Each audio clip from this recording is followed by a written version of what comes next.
Welcome to my channel, Anyone Can Stitch.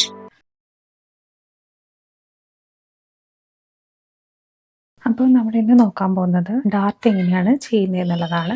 ഡാർട്ടുള്ള ഒരു ചുരിദാർ അല്ലെങ്കിൽ കുർത്തിയാണ് ചെയ്യാൻ പോകുന്നത്. തിന്നായിട്ടുള്ള മെറ്റീരിയലാണ്, അതുകൊണ്ട് ഞാൻ ലൈനിങ് വെച്ചിട്ടാണ് ചെയ്യാൻ പോകുന്നത്.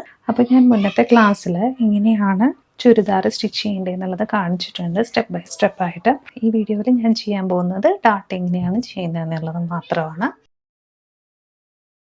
അപ്പോൾ ലൈനിങ് ഫാബ്രിക് ഞാൻ കട്ട് ചെയ്തെടുത്തിട്ടുണ്ട്. ഇനി നമുക്ക് ഡാർട്ട് എങ്ങനെയാണ് ചെയ്യുന്നത് എന്നുള്ളത് നോക്കാം. അപ്പോൾ അതിന് വേണ്ടിയിട്ട് ഞാനിവിടെ യൂസ് ചെയ്തിരിക്കുന്ന ഈ പെന്നാണ്. നിങ്ങൾക്ക് ചോക്കോ പെൻസിലോ എന്ത് വേണമെങ്കിലും യൂസ് ചെയ്യാം. ഇതൊരു നല്ല പ്രൊഡക്റ്റാണ്, എനിക്ക് ഇഷ്ടപ്പെട്ടതാണ്. ഞാൻ ഇതാണ് ഉപയോഗിക്കാറുള്ളത്. ഇതിന്റെ ലിങ്ക് വേണമെന്നുള്ളവർ ഒന്ന് കമന്റ് പറയുകയാണെങ്കിൽ, ആർക്കെങ്കിലും ആവശ്യമുണ്ടെങ്കിൽ ഞാനത് മെൻഷൻ ചെയ്യാം. പിന്നെ വേറൊരു മെത്തേഡ് ഉള്ളത് കാർബൺ പേപ്പർ ഉപയോഗിച്ചിട്ടാണ്. കാർബൺ പേപ്പർ രണ്ടായിട്ട് മടക്കുക, അതിനുശേഷം കാർബൺ പേപ്പർ ഉള്ളിലോട്ട് വെച്ചു കൊടുക്കാം. ഇപ്പൊ ഒരു കാര്യം ശ്രദ്ധിച്ചു കഴിഞ്ഞാൽ നിങ്ങൾക്കറിയാം, ഞാനിപ്പോ പെൻ വെച്ച് വരയ്ക്കുമ്പോൾ പെൻ വെച്ച് വരച്ചു കൊടുക്കുന്ന സമയത്ത് നമ്മുടെ ക്ലോത്തിന്റെ റോങ് സൈഡാണ് മേലെ വരുന്നത്. പക്ഷേ നമ്മൾ കാർബൺ പേപ്പർ യൂസ് ചെയ്യുമ്പോൾ റോങ് സൈഡ് ഉള്ളിൽ വരുന്ന വിധത്തിൽ വേണം ചെയ്യാനായിട്ട്. ഇപ്പോൾ ഇത് ലൈനിങ് പേപ്പർ, ലൈനിങ് മെറ്റീരിയൽ ആയ കാരണം രണ്ടു വശം സെയിം ആയിരിക്കും. പക്ഷേ ഇപ്പോൾ ലൈനിങ് ഇല്ലാതെ ചെയ്യുന്ന ഡ്രസ്സാണ് എന്നുണ്ടെങ്കിൽ എന്ത് ചെയ്യണം, നമ്മൾ കാർബൺ പേപ്പർ വെച്ച് ചെയ്യുമ്പോൾ റോങ് സൈഡ് ഉള്ളില് വരുന്ന വിധത്തിൽ, അതിനുശേഷം കാർബൺ പേപ്പർ ഉള്ളിലോട്ട് ഇങ്ങനെ വെക്കുക. ഈ കാർബൺ പേപ്പർ വെച്ച് ചെയ്യുമ്പോൾ അതിന്റെ മേലെ കൂടെ നമുക്ക് വരച്ചു കൊടുത്തു കഴിഞ്ഞു കഴിഞ്ഞാൽ രണ്ട് സൈഡിലും പ്രസ് ചെയ്യുമ്പോൾ എന്തുണ്ടാവും, നമുക്ക് അത് ക്ലോത്തിൽ ആ മാർക്ക് കിട്ടും. അതിന് വേണ്ടിയിട്ട് ഒരു ട്രേസിംഗ് വീൽ എന്ന് പറഞ്ഞിട്ടുള്ളൊരു ഇത് അവൈലബിൾ ആണ്. അത് ആവശ്യമുള്ളവർക്ക് അത് യൂസ് ചെയ്യാം. ഞാൻ സാധാരണ അതൊന്നും ഉപയോഗിക്കാറില്ല, ഞാൻ ഈ പെൻ വെച്ചിട്ടാണ് ചെയ്യാറുള്ളത്. കാർബൺ പേപ്പർ യൂസ് ചെയ്യുമ്പോൾ ഒരു പ്രശ്നം എന്ന് പറഞ്ഞു കഴിഞ്ഞാൽ ഇതിലത്തെ മഷി സ്പ്രെഡ് ആവാനുള്ള ചാൻസ് ഉണ്ട്. നമ്മുടെ ഫാബ്രിക്കിലേക്ക് മിക്കപ്പോഴും സ്പ്രെഡ് ആവാറുണ്ട്. ലൈറ്റ് കളേഴ്സ് ഒക്കെ ആണെങ്കിൽ light colour carbon paper use ചെയ്യാനായിട്ട് ശ്രദ്ധിക്കാം. ഞാൻ ഇപ്പോൾ അധികം യൂസ് ചെയ്യാറില്ല, ഞാൻ ഈ പെന്നാണ് യൂസ് ചെയ്യാറ്. അപ്പൊ ഈ പെൻ വെച്ചിട്ട് എങ്ങനെയാണ് ചെയ്യേണ്ടത് എന്നുള്ളത് നമുക്കിപ്പോൾ നോക്കാം. ഒന്നുമില്ല, ഇത് ഫാബ്രിക്കിലേക്ക് ജസ്റ്റ് ട്രേസ് ചെയ്യുക എന്നുള്ളത് മാത്രമേ ഉള്ളൂ. അപ്പോൾ ഞാൻ ചെയ്യുന്ന മെത്തേഡ് കാണിച്ചു തരാം. എനിക്ക് കുറച്ച് എളുപ്പമായിട്ട് തോന്നിയിട്ടുള്ളത് എങ്ങനെയാന്നുള്ള വിധത്തിൽ കാണിച്ചു തരാം. ഒരു പിൻ എടുത്തിട്ട്, കണ്ടോ, ഈ പിൻ എടുത്തിട്ട് ഇത് ഞാൻ ആദ്യം തന്നെ വരച്ചു കൊടുത്തിട്ടുണ്ട്. ജസ്റ്റ് ഈ പിൻ എടുത്തിട്ട് എവിടെ നിന്നാണോ നമ്മുടെ അത് സ്റ്റാർട്ട് ചെയ്യുന്നത് ആ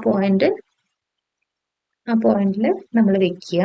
അപ്പൊ അങ്ങനെ ചെയ്യുമ്പോൾ ചെറിയൊരു ഹോള് നമ്മുടെ ഫാബ്രിക്കിലാണ് കിട്ടും. നമ്മൾ പതുക്കെ മാറ്റുക, അത് കഴിഞ്ഞിട്ട് അതൊന്ന് പതുക്കെ ലിഫ്റ്റ് ചെയ്ത് കൊടുക്കുക. അതിനുശേഷം അവിടെ ഒന്ന് മാർക്ക് ചെയ്ത് കൊടുക്കുക. ഒരു സ്കെയിലിന്റെ ഹെൽപ്പോടുകൂടെ ജോയിൻ ചെയ്ത് കൊടുത്തു കഴിഞ്ഞാൽ കറക്റ്റ് ആയിട്ട് നമുക്ക് കിട്ടും.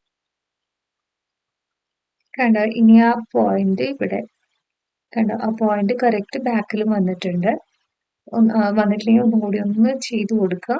അപ്പൊ മഷി ഉള്ളിലേക്ക് ഇറങ്ങിയിട്ട് കറക്റ്റ് ആയിട്ട് നമുക്ക് കാണാൻ പറ്റും. അപ്പൊ ആ സൈഡിൽ നമുക്ക് അതുപോലെ തന്നെ ഡാർട്ട് മാർക്ക് ചെയ്തെടുക്കാം. നമ്മളിപ്പോ ബെസ്റ്റ് ഡാർട്ടാണ് മാർക്ക് ചെയ്തിരിക്കുന്നത്. ഇതുപോലെ തന്നെ നമുക്ക് വേസ്റ്റ് ഡാർട്ടും ചെയ്തെടുക്കാം. സെയിം മെത്തേഡ് തന്നെ യൂസ് ചെയ്യുക. പോയിന്റ് ചെയ്ത് കൊടുക്കുക. അതിനുശേഷം എല്ലാ പോയിന്റുകളും മെയിൻ ആയിട്ടുള്ള വരുന്ന 4 പോയിന്റ്സ് വരുന്നുണ്ടാവും. ആ 4 പോയിന്റ്സ് ഒന്ന് മാർക്ക് ചെയ്ത് കൊടുക്കുക. അതിനുശേഷം നമുക്ക് ജോയിൻ ചെയ്ത് കഴിഞ്ഞ് കഴിഞ്ഞാൽ നമുക്ക് നമ്മുടെ ഡാർട്ട് കിട്ടും.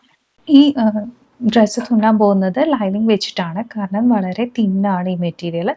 സോ ലൈനിങ് വെച്ചിട്ടാണ് നമ്മൾ ചെയ്യുന്നത്. ലൈനിങ് വെച്ച് ചെയ്യുമ്പോൾ എപ്പോഴും നമ്മൾ ശ്രദ്ധിക്കേണ്ടത് എന്താണെന്ന് വെച്ച് കഴിഞ്ഞാൽ, ഒന്ന് ഈ രണ്ട് ഫാബ്രിക്കും കൂടെ ഓവർലോക്ക് ചെയ്ത് കൊടുക്കുക. എപ്പോഴും രണ്ട് ഫാബ്രിക് ആവില്ല, ചില സമയത്ത് നെറ്റും കൂടെ നമ്മൾ വെക്കാറുണ്ട്. അങ്ങനെയൊക്കെ വരുമ്പോൾ, അല്ലെങ്കിൽ തീരെ തിന്നായിട്ടുള്ള ഫാബ്രിക് മേലെ വെച്ചിട്ട് ചെയ്യാറുണ്ട്. അങ്ങനെയൊക്കെ വരുമ്പോൾ 3 ഫാബ്രിക് വരുന്നുണ്ടാവും. അപ്പോൾ എന്താ ചെയ്യേണ്ടതെന്ന് വെച്ച് കഴിഞ്ഞാൽ, എളുപ്പമായിട്ട് വരാൻ വേണ്ടിയിട്ട് നമുക്ക് എപ്പോഴും ചെയ്യാനുള്ളത് ഓവർലോക്ക് ചെയ്ത് കൊടുക്കുക എന്നുള്ളതാണ്.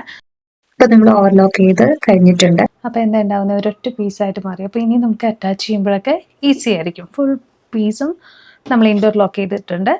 ഇതാണ് നമ്മുടെ ഡാർട്ട് വരുന്നത്. ഇത് ഡാർട്ട് എങ്ങനെയാണ് സ്റ്റിച്ച് ചെയ്യേണ്ടതെന്ന് നോക്കാം. അപ്പോൾ അതായത് നമ്മൾ നേരത്തെ കണ്ട പോലെ തന്നെ സെയിം ലൈനിക്കോടെ വേണം നമുക്ക് സ്റ്റിച്ച് ചെയ്ത് പോകാനായിട്ട്.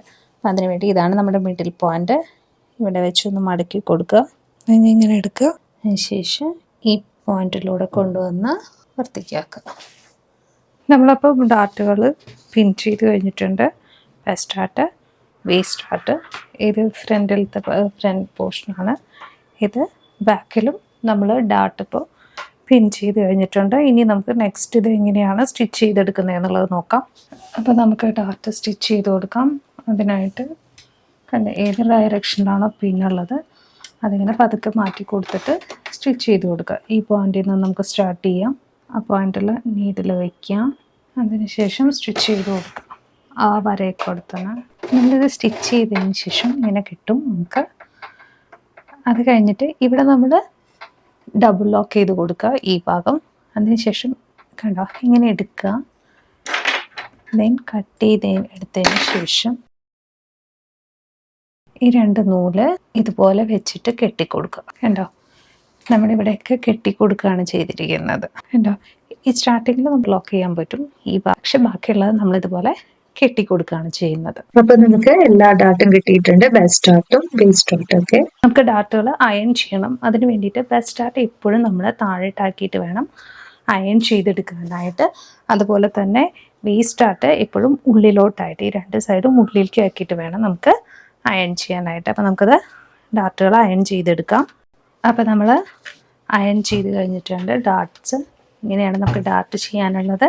ബാക്കിയുള്ള പ്രൊസീജിയർ നമുക്കറിയാമല്ലോ. ഷോൾഡർ അറ്റാച്ച് ചെയ്യുക, അതിനുശേഷം സ്ലീവ്സ് അറ്റാച്ച് ചെയ്യുക, സ്ലിറ്റ് ഇട്ടിട്ടുള്ള ചുരിദാറാണെങ്കിൽ സ്ലിറ്റ് ഫിനിഷ് ചെയ്യുക. അതൊക്കെ നമ്മൾ മുന്നത്തെ ക്ലാസ്സിൽ എങ്ങനെയാണ് ചുരിദാർ തയ്ക്കേണ്ടത് എന്നുള്ളത് സ്റ്റെപ്പ് ബൈ സ്റ്റെപ്പ് എന്നുള്ള ക്ലാസ്സിൽ നമ്മൾ പറഞ്ഞിട്ടുണ്ട്.